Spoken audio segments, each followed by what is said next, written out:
வணக்கம் நண்பர்களே, நீங்கள் பார்த்து கொண்டு இருப்பது உங்கள் குங்குமம் ரிவ்யூ. சரி வாங்க வீடியோக்குள்ள போய் என்ன நடக்க போகுது அப்படின்னு சொல்லிட்டு பார்த்தீங்கன்னா, கரெக்டாக நம்ம இலக்கிய ஆசைப்பட்ட மாதிரி எல்லாமே நல்லபடியாக நடந்துன்னு இருக்குங்க.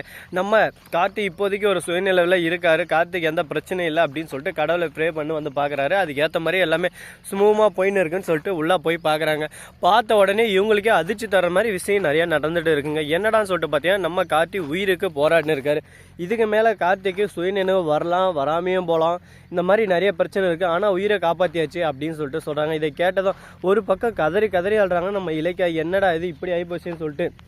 இதுக்கு தான் கார்த்திக் நான் படித்து சொன்னேன், வாழ்க்கையில் நம்ம எவ்வளோ கஷ்டம் வந்தாலும் இந்த மாதிரி தவறான ஒரு செயலில் ஈடுபடக்கூடாதுன்னு சொல்லிட்டு கேட்டானா. இப்போ அவனுக்கு மட்டுமா கஷ்டம், அவனை சுற்றி இருக்கிற அவனை பிடிச்சி எல்லாருக்குமே கஷ்டம். அவனை பிடிக்காத ஒருத்திக்காக இப்படி பண்ணிட்டானே அப்படின்னு சொல்லிட்டு கதறி கதறி அழுதுன்னு இருக்காங்க. அதே சமயத்தில் என்ன நடக்குதுன்னு சொல்லிட்டு பார்த்தீங்கன்னா, கரெக்டாக நம்ம தலைவன் கௌதம் இருக்கார்ல, அவர் இருந்துன்னு உள்ளே வந்ததும் கண் கலங்கி ஓரமாக உக்காந்துடுறாரு. இதுக்கு மேலே என்னால் எதுவுமே சொல்ல முடியாதுப்பா, என்னால் எதுவுமே சொல்ல முடியாது.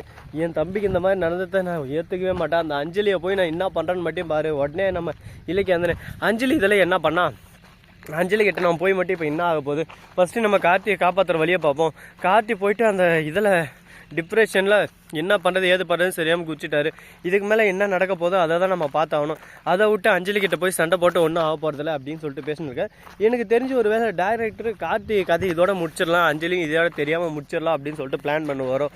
கார்த்திக் அவ்வளோதான், இறந்தது மாதிரின்னு சொல்லிட்டு மறுபக்கம் நம்ம அஞ்சலி இருக்காங்களா, அவங்க ஒரு பக்கம் அந்த சீரியல்லேருந்து அவங்களையும் தூக்கிட்டு ரெண்டு பேரும் கான்செப்டே இல்லாமல் இந்த சீரியல்லேருந்து எடுக்க போகிறாங்கன்னா நான் நினைக்கிறேன்.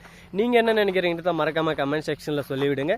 சரி, இப்படி ஒரு பக்கம் நடந்துன்னு இருக்குது. அதே சமயத்தில் மறுபக்கம் என்ன நடக்குதுன்னு சொல்லிட்டு பார்த்தீங்கன்னா, கரெக்டாக டாக்டர் இருக்காங்களா வெளியே வந்து, யாரும் எதுக்காகவும் கவலைப்படாதீங்க, பயப்படாதீங்க, சொல்கிறத பொறுமையாக கேளுங்க, எல்லாமே நல்லபடியாக நடக்கும். ஆனால் இருந்தாலும் இங்கே சொல்கிறதுக்கு ஒன்றும் இல்லை. இப்போதைக்கு கோமா ஸ்டேஜில் இருக்கார், எந்த ஒரு மூமெண்ட்டும் இல்லை. 24 hours கழிச்சு தான் சொல்ல முடியும் அப்படின்னு சொல்லிட்டு சொல்கிறாங்க.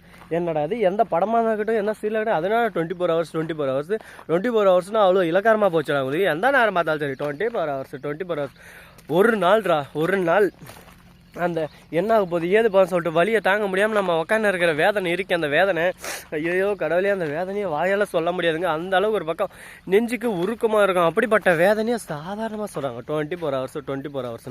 சரி, இதெல்லாம் ஒரு பக்கம் நடக்கட்டும்னு சொல்லிட்டு விட்டாலும் மறுபக்கம் என்ன நடக்குதுன்னு சொல்லிட்டு பார்த்தீங்கன்னா, கரெக்டாக நம்ம அஞ்சலி இருக்காங்கள, அவங்க இருந்து செம்ம அழுகையோடு வராங்க. என்னடா இது, தான் புருஷனுக்கு இதாகிடுச்சு, நான் சும்மா இங்கே இருப்பேனா, என் புருஷனை நான் பார்க்காம என்னால் இருக்க முடியாது, என் புருஷனை நான் பார்த்தே தருவேன், என் புருஷனை எல்லாரும் சேர்ந்து பிளான் பண்ணி கொண்டுட்டீங்க அப்படி இப்படின்னு சொல்லிட்டு கதர்னு வராங்க. அது கேட்கும்போது நம்மளுக்கு என்னடா இவன் இப்படியெல்லாம் பர்ஃபார்மன்ஸ் பண்ணுறான், அந்த அளவுக்கு பர்ஃபார்மன்ஸ் பண்ணுற அளவுக்கு ஒத்து இல்லையாம்மா, இவன் நான் இந்த அளவுக்கு பர்ஃபார்மன்ஸ் பண்ணுறான், செட் ஆகல.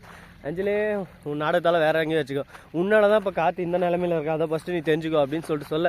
என்னாலையா, நான் என்ன பண்ணேன், எல்லாம் நீங்கள் தானே பண்ணீங்க, என் கார்த்தி எங்கிட்டேருந்து பிரிச்சிங்க, என்கிட்டேருந்து பிரித்த வேதனையிலேயே என் கார்த்தி என்னை விட்டு போக போகிறாரு, உங்களெல்லாம் நான் சும்மா விட மாட்டேன், உங்கள் எல்லாருமேலே நான் கேஸ் போட போகிறேன் அப்படின்னு சொல்லிட்டு புதுசாக ஒரு பஜனையை தட்ட ஆரம்பிக்கிறாங்க. இவளெல்லாம் வச்சுன்னு எப்படிமா ஓடியாடுறது, தொல்லை தாங்க முடியலமா.